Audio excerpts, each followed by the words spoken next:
ప్రతిపాదించిన ప్రతి అంశం అమలు జరిగితే నిజంగా రాజకీయాలు బాగుపడతాయి, ప్రజలు బాగుపడతారు. నేను ఈ విషయాన్ని ఎలక్షన్ కమిషన్ దృష్టికి తీసుకెళ్తా, కేంద్రంతో మాట్లాడి రాజ్యాంగ సవరణ కృషి చేస్తా. Mahesh, congratulations yeah.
బాధపడి వదిలేశా.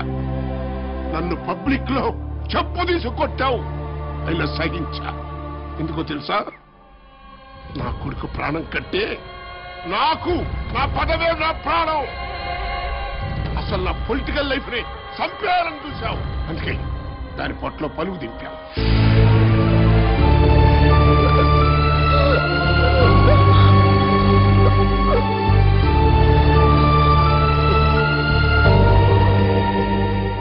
లేకుండా మందు లేకుండా ఎలక్షన్ లో నిలబడాలా? అలా నిలబడి ఎవడన్నా ఈ రోజుల్లో గెలుస్తాడురా?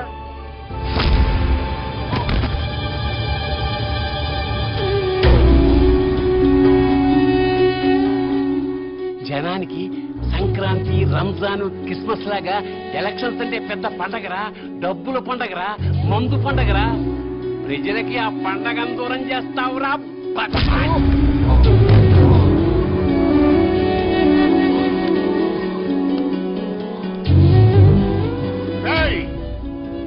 చెప్పినట్టు చేస్తే నీ ఫ్రెండ్ బతుకుద్ది. చెప్పు, చేస్తావా లేదా?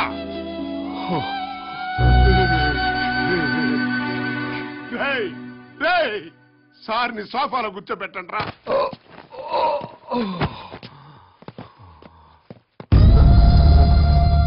ఇప్పుడు మేము స్టింగ్ ఆపరేషన్ చేయబోతున్నాం.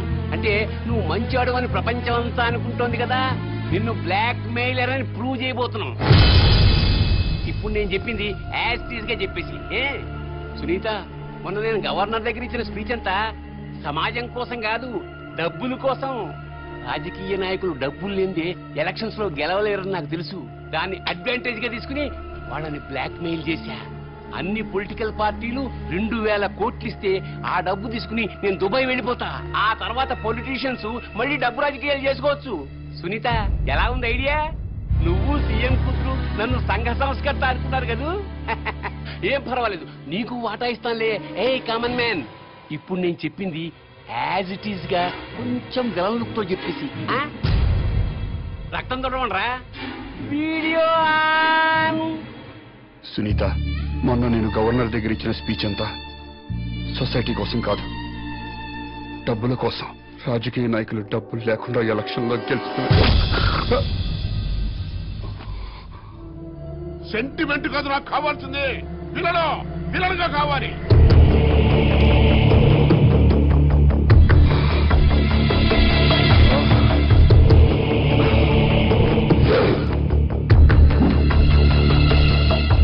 నేను గవర్నర్ దగ్గర ఇచ్చిన స్పీచ్ అంతా సొసైటీ కోసం కాదు.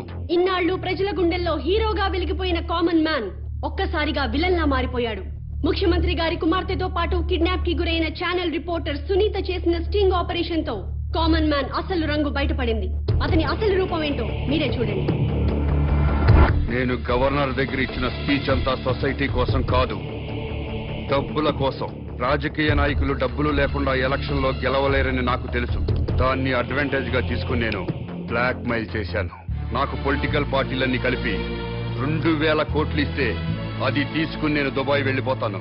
సునీత, ఎలా ఉంది నా ఐడియా?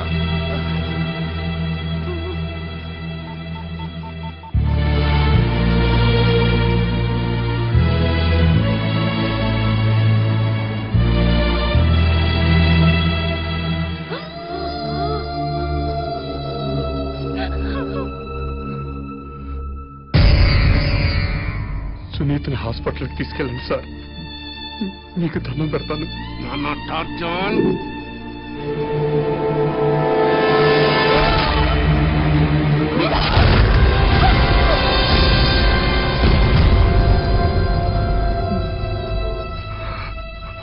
ఏ మ్యాన్ కామను, ఇప్పుడు నువ్వు మాట్లాడిందంతా ఆ జర్నలిస్టు షూట్ చేసి రికార్డ్ చేసేసి టీవీ వాళ్ళకి పంపేసింది. వాళ్ళు టెలికాస్ట్ చేసేశారు. అది చూసి నీకు విపరీతమైన కోపం వచ్చేసింది. ఆ కోపంలో తట్టుకోలేక 2 డైలాగ్ విసిరి కసక్కన అమ్మాయిని పొడిచేశావు. ఆ డైలాగులు ఏంటంటే, నువ్వు చెప్పేదరా. ఎంత ధైర్యమే నీకు? నన్ను స్ట్రింగ్ ఆపరేషన్ చేస్తావా? నిన్ను బతకనివనే అని చెప్పి ఆ జర్నలిస్ట్ ని కసక్కను పొడిచేసావు. అది మేము షూట్ చేసి టీవీ వాళ్ళకి ఇచ్చేస్తాం. ఇది చెప్పు. Camera on.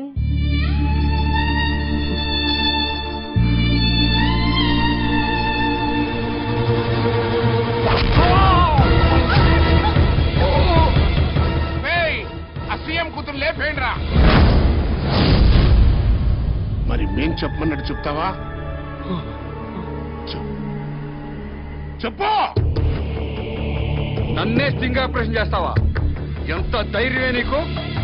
నిన్ను బతకనివ్వను. కామన్ మ్యాన్ పరమ కిరాతకాన్ని కొడిగట్టాడు. స్టింగ్ ఆపరేషన్ చేసి తన నిజ స్వరూపాన్ని బయట పెట్టిందన్న కోపంతో ఛానల్ రిపోర్టర్ సునీతని అత్యంత దారుణంగా హత్య చేశాడు. అబ్బాయి చాలా మంచాడున్నారు. ఏమిటిది? ఉండు ఉండు. ఫోన్ మా డాడీ. అమ్మా విజయలక్ష్మి. హలో, వాయిస్ పడిపోయిందండి. అర్రే, మీరు నా వాయిస్ గుర్తుపరిచారు. అయితే మీరు నన్ను గుర్తుపరిచారు అన్నమాట. నేను పర్సనల్ గా వచ్చి మాట్లాడాను. నమస్కారం ముఖ్యమంత్రి గారు.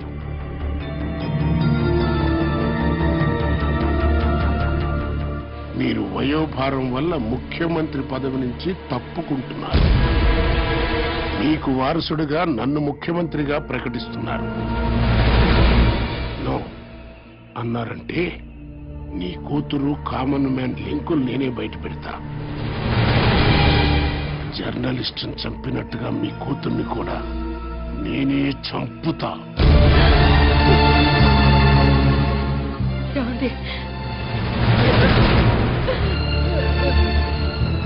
ముఖ్యమంత్రి పదవికి ఈ రోజే రాజీనామా చేస్తాను. ప్రెస్ మీట్ ఏర్పాటు చేయండి. నేను బంధుప్రీతి లేకుండా రాష్ట్రానికి సేవ చేస్తున్న ముఖ్యమంత్రిని. నాకు ఇప్పుడే తెలిసింది నా కూతురు అసాంఘిక కార్యకలాపాలకు పాల్పడుతుందని. కామన్ మ్యాన్ తో కలిసి ఇల్లీగల్ యాక్టివిటీస్ కూడా చేస్తున్నట్టుగా తెలిసింది. కామన్ మ్యాన్ తో పాటు నా కూతుర్ని కూడా అరెస్ట్ చేయమని ఇప్పుడే పోలీస్ డిపార్ట్మెంట్ కి ఆర్డర్స్ ఇచ్చేశాను. వాళ్ళు లొంగకపోతే కాల్చి పారేయమని కూడా ఆర్డర్స్ ఇచ్చేశాను.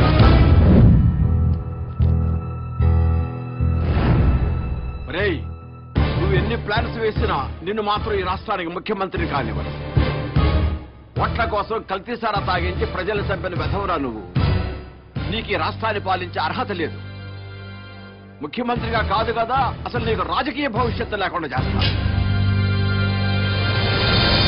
చెప్పు డాడీ.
గారి కూతుర్ని దారుణంగా హత్య చేశాడు.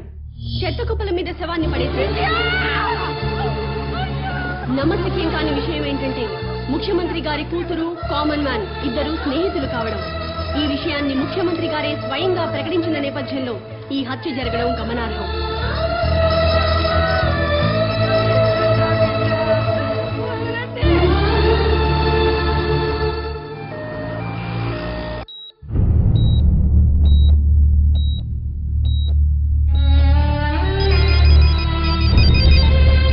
హలో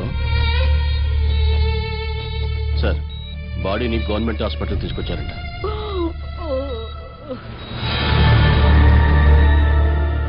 నానా, నేను ముఖ్యమంత్రి కూతురు శవాన్ని చూడటానికి హాస్పిటల్కి వెళ్తున్నా. నీకు గుడ్ న్యూస్ చెప్పునా? ఏంటండి? రేపే నేను ముఖ్యమంత్రి కాబోతున్నాను రా. పోలీసులు కామన్ మ్యాన్ కోసం వెతుకుతున్నారు రా. పోలీసుల అకౌంట్ లో కామన్ మ్యాన్ లేపి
లోపలికి వెళ్ళొద్దు.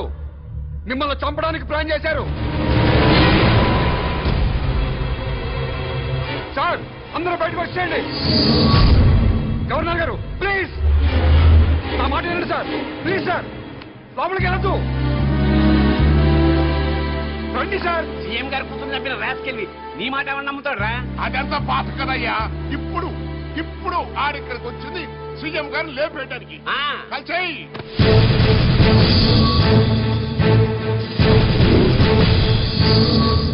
ఇంకా చూస్తావేంటయ్యా, కలిసిపారి.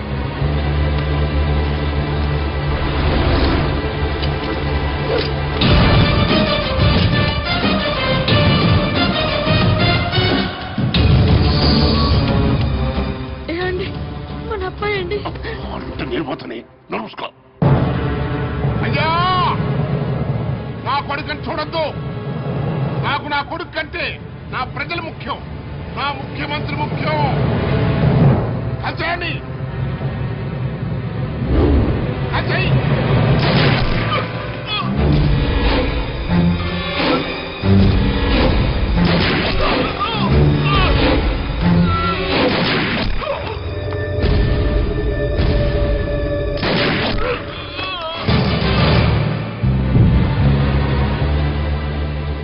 సీఎం గారు ఒక్క ఛాన్స్ ఇవ్వండి. ఎవరు క్రిమినల్లో నిరూపిస్తాను. Please sir. సీఎం గారు ఒక్క నిమిషం సార్. ఆపండి.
చంపిన తర్వాత ఆ శవం పొట్ట కోసి అందులో ఆర్డిఎక్స్ బాంబు పెట్టండి.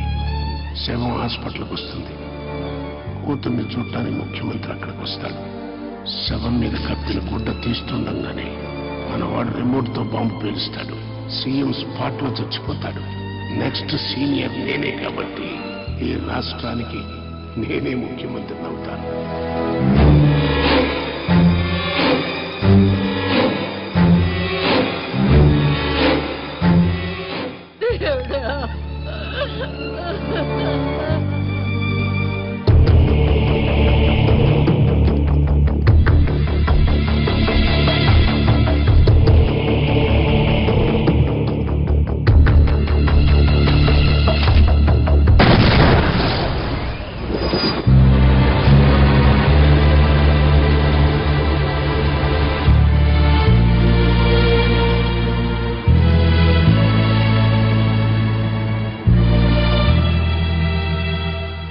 రాజకీయాల్ని వ్యాపార స్థాయి నుంచి స్థాయికి తీసుకొచ్చారా మీ ముగ్గురు?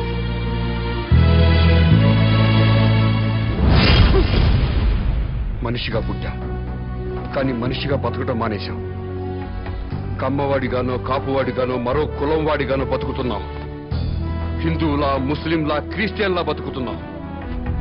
కేవలం ఓటర్లా బతుకుతున్నాం. ముందు మనుషులుగా బతకడం నేర్చుకోండి. దేశం దానంతట అదే బాగుపడుతుంది. నా మాట విన్నారా? మేరా భారత్ మహాన్. వినలేదా? మేరా బాల్ కి బరాబర్.